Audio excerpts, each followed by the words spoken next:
You ever wonder how American tractors went from steam-belching monsters to slick, high-tech workhorses? Well, today we're going to count down the 10 most innovative tractors in U.S. history, celebrating the machines that push boundaries and reshape farming as we know it.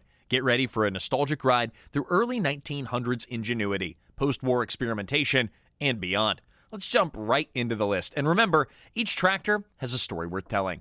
Number 10, the Big Bud 747, the largest tractor ever built. Big, bold, and undeniably American, the Big Bud 747 redefines larger than life.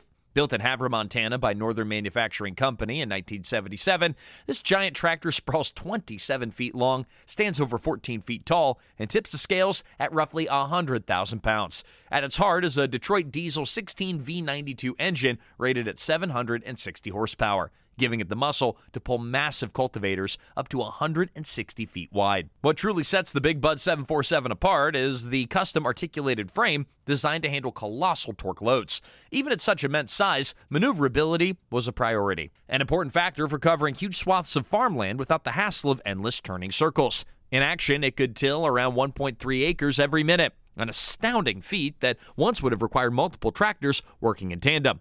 Farmers across the northern plains and beyond really marveled at its capability. Operating the Big Bud 747 felt like stepping into a new era, where horsepower wasn't just an asset, it was the main event. Its 8 towering tires, each more than 8 feet tall, helped distribute weight evenly, avoiding the deep ruts and sinkholes that could plague a smaller machine pulling oversized implements. Although only a single unit was built initially, with variants produced later, the Big Bud 747 became a cultural icon. It captured that can-do supersized spirit of the 70s. Now, museums, tractor pulls, and farming events across America still celebrate this one-of-a-kind behemoth, reminding us that sometimes bigger really is better, especially on the wide-open fields of the American heartland. Number 9, Henry Ford's Snow Devil. Picture this, it's the 1920s, winters are brutal, and a standard tractor, it ain't gonna cut through drifts of snow. Enter Henry Ford's Snow Devil, a machine that tossed aside conventional wheels or tracks in favor of massive Archimedean screws for propulsion. These spiral cylinders, measuring nearly 6 feet in diameter, rotated to grip snow and ice, allowing the Snow Devil to traverse conditions that would paralyze traditional farm equipment. The why behind this design was clear. Ford recognized that farmers in northern regions were often stranded in winter, unable to transport goods or care for distant livestock. The Snow Devil's innovative screw drive overcame obstacles like a deep snowbank or even shallow water. Its enclosed cabin was another practical leap. Special insulation, combined with a heating system repurposing engine warmth, kept operators functional in freezing temperatures, essential when you had to clear paths for emergency transport or livestock feeding. In an era when most rural communities still relied on horse-drawn sleighs or early automobiles ill-equipped for the cold, the Snow Devil pointed to a future of year-round mechanized farming. Although it never became a widespread commercial product, the concept turned heads far beyond the farmlands. As a curiosity, it found its way into newspapers and exhibits, proving that Henry Ford wasn't just about Model Ts and assembly lines. He was game to tackle the harshest conditions that rural America could throw at him. For mid-century farmers, the Snow Devil became a legendary what-if of mechanical innovation, embodying the idea that when there's a will and some genius engineering, there certainly is a way. Number 8, the Fuel Cell Tractor by Alice Chalmers. Now, while the world was captivated by rocketry and the space race, rightfully so, Alice Chalmers was quietly rocking the agricultural sector in 1959 with a tractor powered not by gasoline or diesel, but by a fuel cell. This groundbreaking machine converted chemical energy into electrical power using an alkaline electrolyte system and readily available propane. Its 1008 fuel cell stack yielded roughly 20 horsepower, letting it perform everyday farm tasks with minimal noise and no smoke. Picture how mind-blowing that was for a post-war America accustomed to exhaust fumes and constant engine roars. Instead of the signature sputter and whir of an internal combustion engine, the Alice Chalmers fuel cell tractor would hum gently across a field. Because its main byproduct was water vapor, many saw this as a glimpse into a cleaner, eco-friendlier future. It wasn't perfect. Fuel cell technology was, and still can be, expensive and complex, but it opened dialogues about alternative power sources decades before green energy became a household term.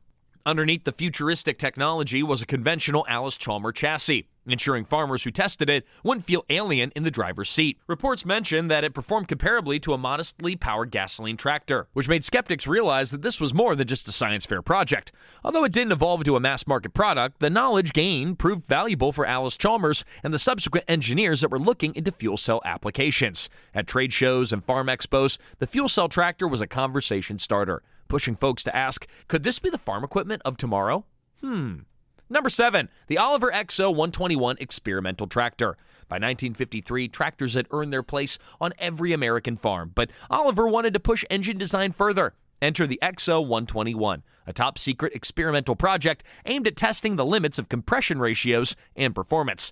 Its name breaks down simply: X for experimental, O for Oliver, and 121 signifying an impressive 12-to-1 compression ratio, high by the standards of its day, especially for a gas engine setup. Now, this wasn't a commercial model meant to plow thousands of acres. Instead, it was a rolling laboratory. Built around a modified Oliver RROP 88 chassis, the XO121 took advantage of a custom Hercules diesel engine block, mashed together with gas engine components to explore new performance thresholds. Externally, it boasted a flashy color scheme: red body, green wheels, and a gleaming chrome grille.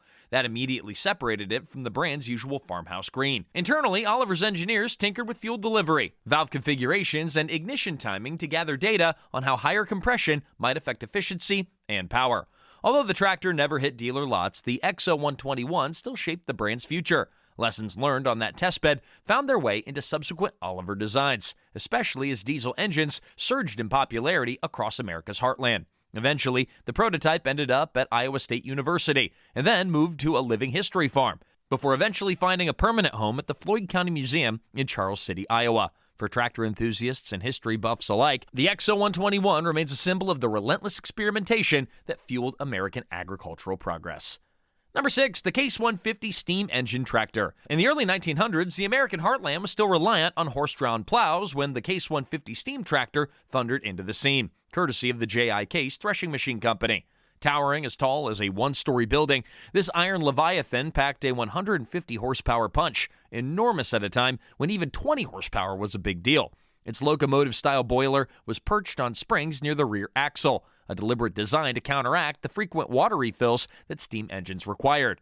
Now, behind the dramatic billows of steam and that iconic whistle, you'll find a 500-gallon water tank and a specialized ejector system that cut refilling down to about 8 minutes, a game-changer in an era when efficiency could make or break a harvest season. Horse-drawn implements might have taken weeks to finish certain tasks. The Case 150 could tackle them in a fraction of the time, effectively catapulting productivity and letting farmers handle larger acreages than ever. The tractor also captured the public's imagination. Onlookers would line roads to watch the iron horse chug by, its massive flywheel spinning and the steam whistle echoing across the field. Rather than being an obscure prototype, it was a status symbol for large-scale farmers and custom threshing crews. While steam power would eventually yield to internal combustion engines, the Case 150 is widely credited with opening farmers' eyes to industrial-level horsepower. Nostalgia buffs still marvel at the few surviving units, which serve as a tribute to the turning point in mechanized farming, where steam's raw might began paving the way to a new age. Number 5, Model G Tractor by Alice Chalmers. Now, Alice Chalmers was never shy about shaking up tradition, and the Model G is a testament to that daring spirit. Introduced in 1948, it wore its engine at the back and placed the operator seat right up front. This unusual configuration offered an unobstructed view of the row ahead, making it a dream for precision tasks like cultivating or planting. Farmers could literally watch their implements in action, which was a big advantage if you were working carefully around young, delicate crops. Now, under the sheet metal, a rear-mounted Continental N62 four-cylinder gasoline engine produced about 10 horsepower, enough for a small farm focused on a vegetable plot or market garden. While bigger tractors could handle large fields, the Model G served niche operations that required finesse over brute force. This design proved valuable in horticulture and specialized row crop work, where operators often needed to see every inch of the row to avoid damaging produce. Initially, some farmers scoffed at what they saw as an oddball layout. Yet, once word got out about how easy it was to line up implements and how comfortable it felt during long days in the field, the Model G gained a devoted following. Rural communities across the country soon recognized the brilliance of this backward tractor. It remained in production until 1955, leaving a legacy of efficiency that resonates with today's small-scale and organic growers. For many folks who grew up in the post-war farming boom, the sight of a Model G pottering along is just pure nostalgia, proof that sometimes thinking outside the box can pay off big time. Number 4, the John Deere 8010, a pioneering four-wheel drive tractor. By 1960, John Deere's green and yellow machines were synonymous with solid reliability, but the 8010 introduced a twist that made farmers do a double take: four-wheel drive. This innovation dramatically improved traction and maneuverability, particularly on uneven or muddy fields where standard two-wheel drive struggled. Sporting an articulated frame, the 8010 could pivot in the middle, achieving surprisingly tight turns for a machine its size.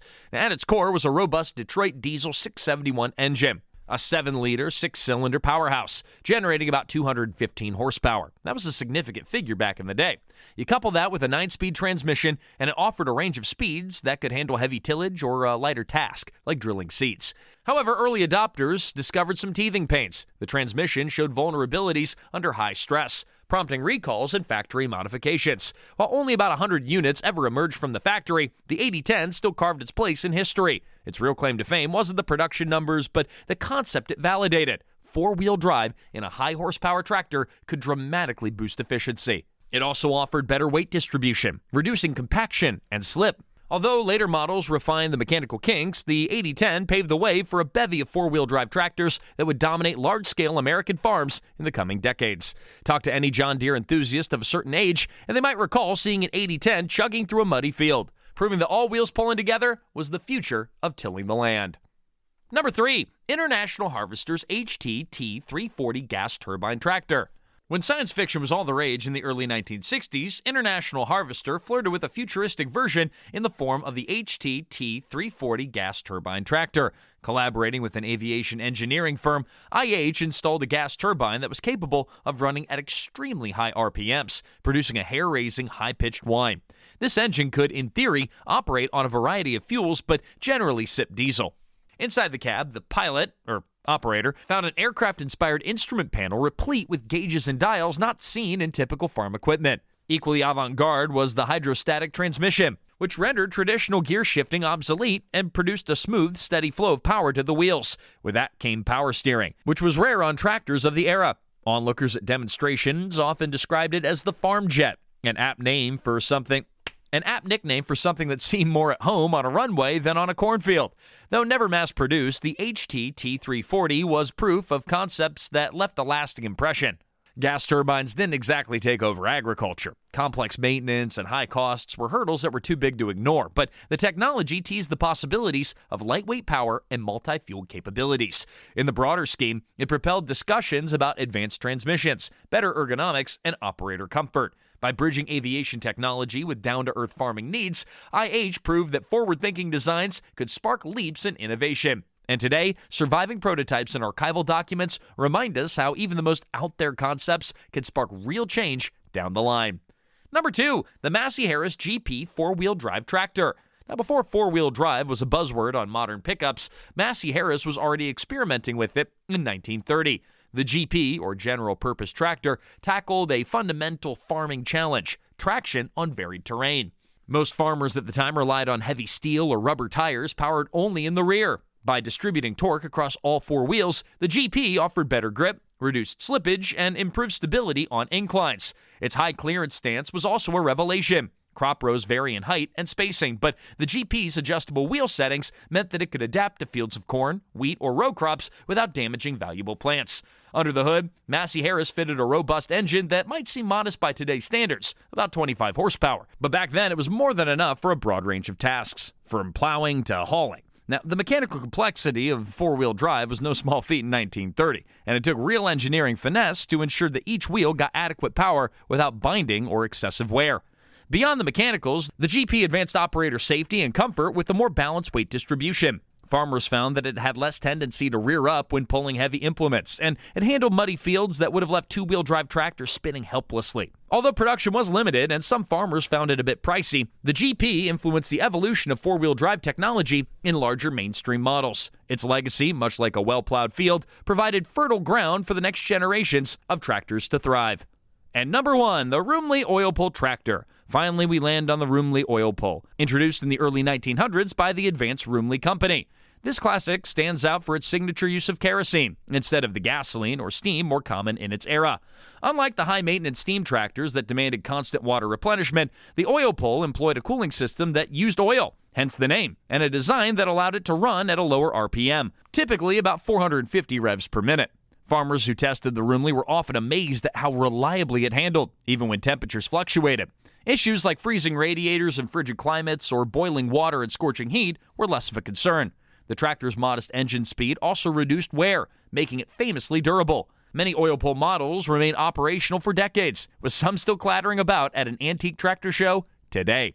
Culturally, the Rumley symbolized the transition from steam to internal combustion in the American heartland. They were easier to fire up than steam rigs and cheaper to run than many gasoline alternatives. As large farms cropped up in the Midwest, the Rumley oil pull filled the niche for farmers who wanted more efficiency without the complexity of steam power. Over the years, sightings of the oil pull at state fairs or local parades became a nostalgic reminder of the good old days of simpler mechanics and hands-on can-do farming attitudes. Talk to anyone who grew up around them, and you'll hear fond recollections of their rumbling presence and the era of unbridled optimism that they represented. Hey, these 10 remarkable machines did more than just plow fields. They reimagined what innovation could mean in rural America.